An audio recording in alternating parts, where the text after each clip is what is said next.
আজকে শয়তানি বুদ্ধি করছিলাম। মানে কইছিলাম যে মায়া পটামো রং নাম্বারে এক বন্ধুর কাছ থেকে একটা সুন্দরী মায়ের নাম্বার নিছি আর ও আমারে বলে দিছে যে যাই হোক না কেন পৃথিবী যদি উল্টা হয়ে যায় তারপরেও আমার নাম বলবি না।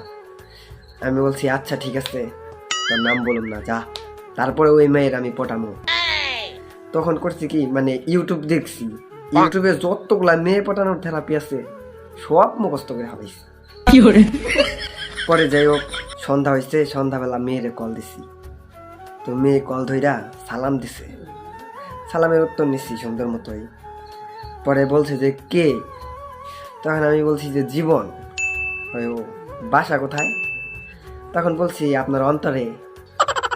মেয়ে তো রাগে করছে, কই দেখেন ফাইজলামি করেন না, সত্যি সত্যি বলেন যে আপনার বাসা কোথায়।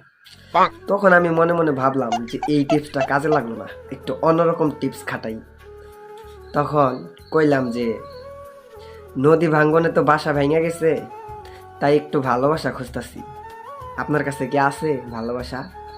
তখন মেয়েটা হাসা দিছে। ও হাসির আওয়াজটা সেই, অবশ্যই আমার কাছে সবার হাসির আওয়াজটাই সেই লাগে।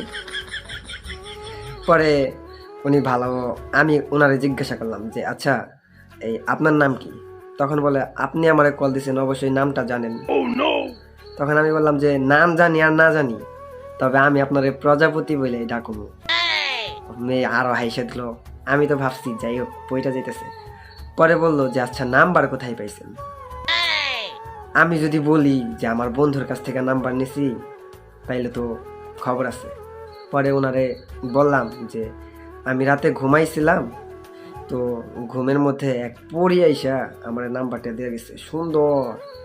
মানে আমি ঘুম থেকে উঠা এত কষ্ট করে নাম্বারটা মনে কইরা মানে ফোনে সেভ করে রাখছিলাম।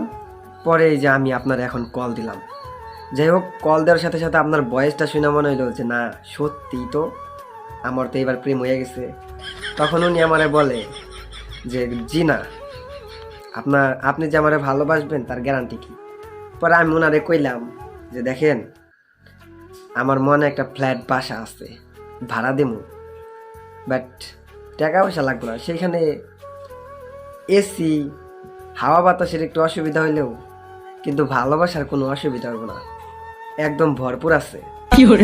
তখন উনি আমারে বলল যে আপনার জন্য জায়গা আছে। আমি বলছি সত্যি সত্যি তুমি কইটে গেছ? তখন উনি আমারে বলল যে আপনার জন্য জায়গা আছে তার মানে এই না যে আপনার জন্য আমার মনে জায়গা আছে। Block list.